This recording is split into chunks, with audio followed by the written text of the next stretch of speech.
All right, so we are at Jezreel. Jezreel is this up on top of this hill. It's the site of a location of a fortress that this King Ahab guy built, and he was a bad dude, a really evil man, king of the upper kingdom, and they abandoned the worship of God and started worshiping idols and stuff. His wife was Jezebel. You've probably heard of her. Really bad lady. Don't name your daughter Jezebel.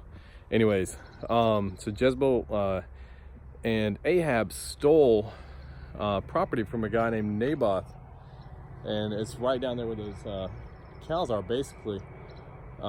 There's a spring of water down the hill down there by that clump of trees, and so this guy Naboth had a vineyard there, and they stole his property because they wanted a vegetable garden right down there where them cows are, and somewhere on this slope. Anyway, it's called Naboth's vineyard. And so because of that, they basically had the guy murdered.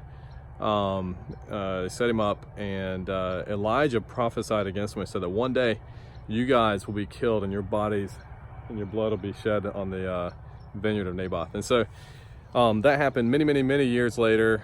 Jezebel's still alive and her son is still alive. Well, this guy named Jehu was like one of the commanders in the army, and Jehu comes and basically kills Jezebel's son, shoots him with a arrow through his heart, and then comes up here to the fortress, right up here on top of this hill, to the tower, and he comes up and he says, "Hey, who's with me?" And he says, "Whoever's with me, throw that wicked woman out the window." And they throw out, and in the Bible, I think it's 2 Kings 9:30. Anyways, in the Bible it says that, and her blood splattered on the wall and on the horses, and Jehu trampled her with his horse, basically.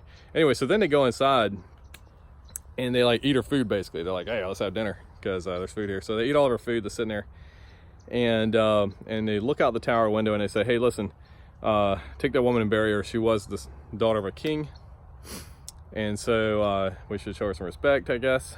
And so they look out the window and there's nothing left. These dogs have eaten her, and there's nothing left but her hands and her feet and her skull.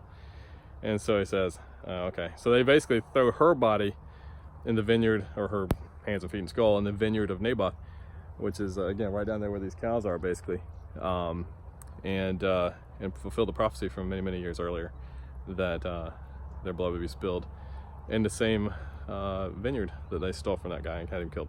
The end.